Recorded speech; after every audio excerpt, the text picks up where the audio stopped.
Alrighty guys, welcome back to another one.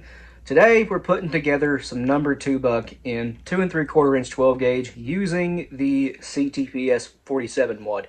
Now that is a 3-inch wad. How are we making it work in 2 3/4? Well, that's because we're just going with a roll crimp here. Once I get this all thrown together, you'll see there's plenty of room left for a roll crimp, which is awesome. You don't need a 3-inch shell for the CTPS-47 wad. I knew that before, just ain't made a video on it. But anyway, the components we're using are a brand new primed 2 3/4 inch Fiocchi. Now, I want to mention, Fiocchi hulls aren't exactly my favorite. If you look at the top edge, you can see the skiving on it is very uneven. Now, Shadites are kind of uneven too, but not nearly as bad as that. This side right here is pretty much unskived, while the other side of it is skived pretty deep.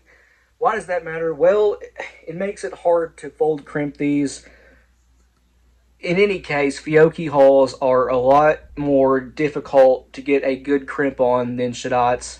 If I had my choice, I'd be using Shadites all the time. But Fiocchis are good too. They're just not as good as Shadite hulls, in my opinion. Not that that matters at all. But as you can see, the dust is already in here. And for that one, it is this stuff today. And by dust, you know what I mean. And today's number is 47. Not 47. Good Lord. 27. Do not use 47. That's crazy. Maybe not for a light slug, but still. Yeah, 27. Normally, I do 26. But since this one is in the idea of coyotes or predators, something along them lines, home defense even, we need a little bit higher velocity. 27 will get about 1350 FPS. And 26 grains with a fold crimp in 2 3/4 inch, that'll also do about 1250, 1300. But since this is rolled, we want one extra grain than what I normally use, and we will see about 1350. Anyway, after the dust, of course, the CTPS-47 wad. Now, these are stitched. It is a stitched wad, so what I do is I go ahead and break the stitching. And what's cool about these is it's a non-tox wad. These pattern really, really well. They have thick petals, and the petals themselves are slit at what I think is a 45-degree angle, if I remember right. And all that means is the petals aren't cut vertically straight down. They're cut sort of at an angle.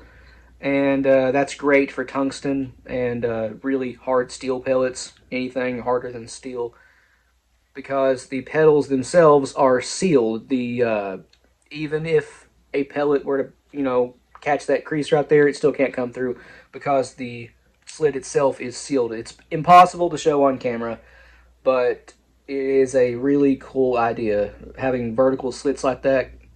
Not vertical, a angled slit. It's still vertical up and down the wad. As you can see, it's cut like any other wad. The slit is just at an angle. So that's pretty cool. Neat idea there. We've shot this wad a lot. It is one of the best patterning 12 gauge wads, period. It's great in, well, I've not really done it too much in 2 3/4, but it's great in 3-inch and great in 3.5 inch. But anyway, after that, we're using 27 cal, number 2 buck. This is this stuff right here. Really nice buckshot. Pretty round, pretty hard. Not as hard as wheel weight alloy, but still pretty good shot. And lastly, besides the overshot card, we're using BSB buffer in this. In total, this is exactly just the lead, 1.4 ounces even. Not 1.399, 1.41, it's 1.4 dead on. 1.400, that don't matter. Anyway, with the buffer, it's going to be 1.43 ounces, excuse me. That was a giant miss. We'll run it anyway. Alright, so, dust, again, already in the hole. Today's number is 27. We're using that.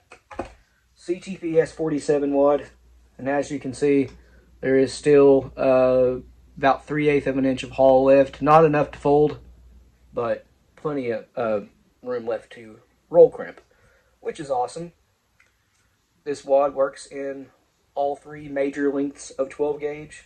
2.5, obviously too tall for it, but it'll work in the other three. So 21 pellets of this 27 cal number 2 buck. They stack by threes.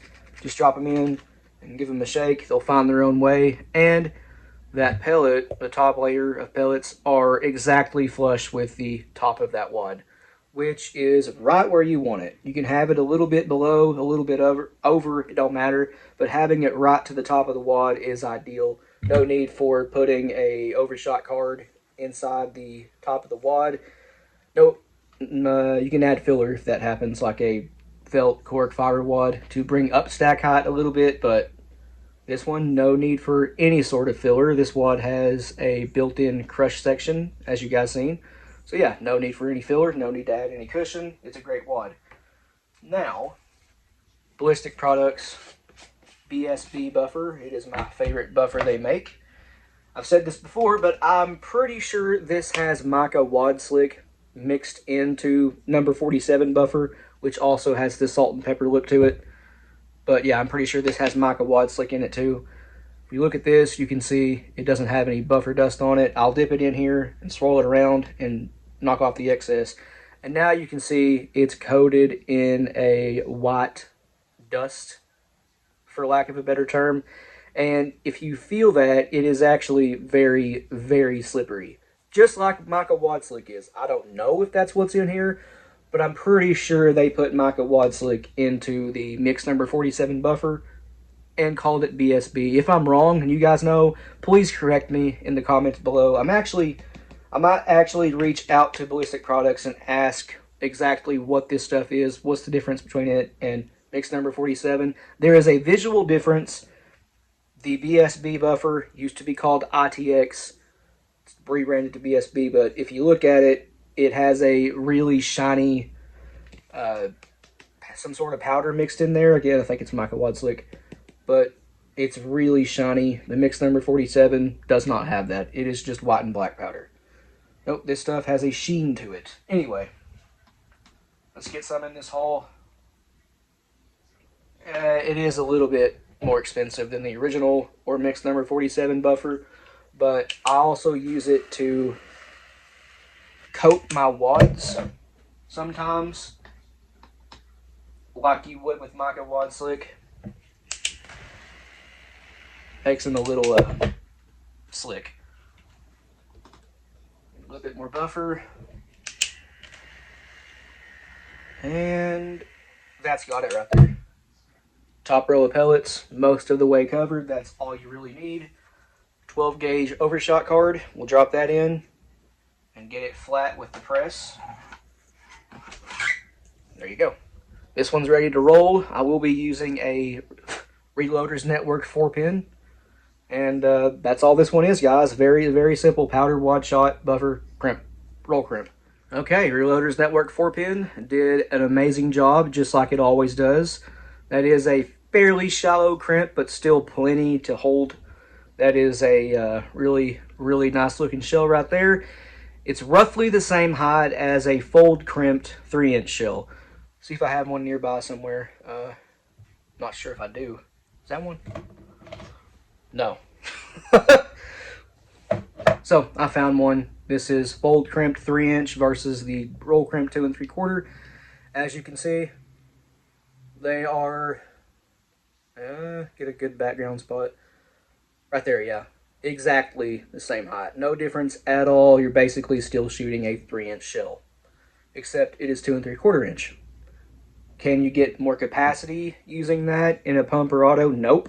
It's the same length as a fold crimped 3-inch shell. So you're not gaining any capacity, even though this is a shorter shell. So as far as I know, no manufacturer, major manufacturer anyway, I'm not even sure if small manufacturers do, put out a 12 gauge number 2 buck shell. You pretty much only ever see it in 20 gauge. Number 2 buck is ideal for 28 gauge. They stack by 2s in a 28 gauge. And by 2s, it's 0.54. The inside diameter of a straight wall 28 gauge shell is 0.56. So in theory, you can use 28 cal as the biggest size in 28 gauge anyway. Yeah, you hardly ever see number 2 buck in anything but 20 gauge. However, we have shot it plenty in 12 gauge as well as numerous other gauges. All, I think, actually, even 410. It patterns great, especially in 12 and 16 gauge. I'm not sure why, but pretty much any combo we've tried in 12 and 16 gauge using number 2 buck, we have always ended up with a relatively what in this? Even. I could not think of the word even. But yeah, a relatively even spread. It's not the most tight spread in the world. Beach ball size at 40 yards, using an appropriate choke for the pellet size. We end up with a perfectly even spread. Again, not the tightest spread in the world, but even. At 30 yards out of a 16 gauge, not using any sort of shot cup, and I think it's, how many we use? 18 pellets of the number 2 buck. We had a roughly 20-inch spread with great coverage, really good pattern. So yeah, number 2 buck is a great size for other gauges other than just 20. Manufacturers don't use it for anything but 20 though. I don't know why. It's a really good size, especially for predators like a coyote, a fox, a deer. You can get a deer with it, although I would limit my shots to 40 yards at the most. That's just me. It is a small pellet, not quite as small as number 4 buck, but it is certainly deer capable. Otherwise, manufacturers wouldn't be making 20 gauge number 2 buck for deer. But also, it is a great home defense size. Again, a little bit bigger than number 4 buck, which is 24 caliber, this being 27, bigger. Some people think that number 4 buck is too small for home defense.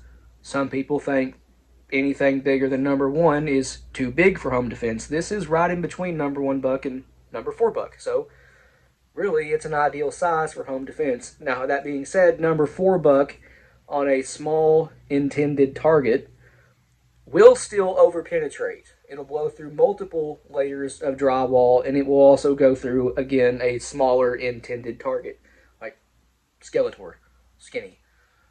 But, you know, I like number 4 buck as a home defense option.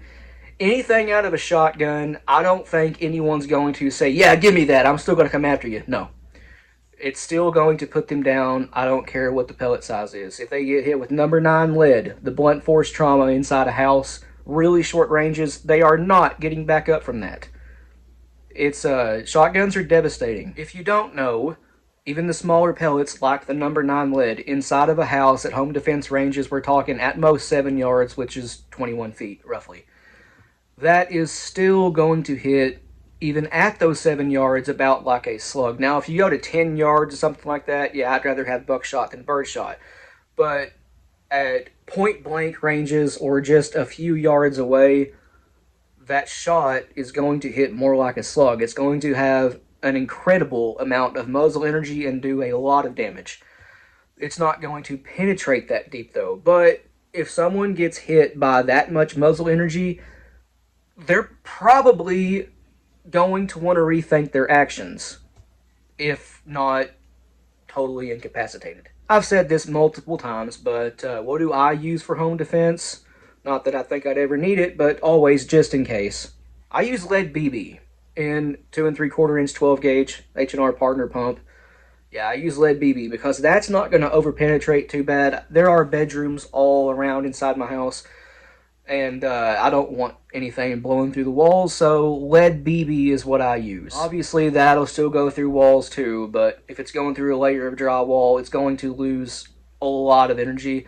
It's not going to cause too much collateral damage, whereas number 4 buck, yeah, that's still going to cause a lot of collateral damage.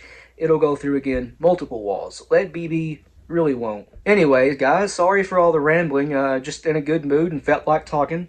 But yeah, there it is, 12 gauge, 2 3/4 inch, 21 pellets of number 2 buck. Total payload, including the buffer, 1.43 ounces.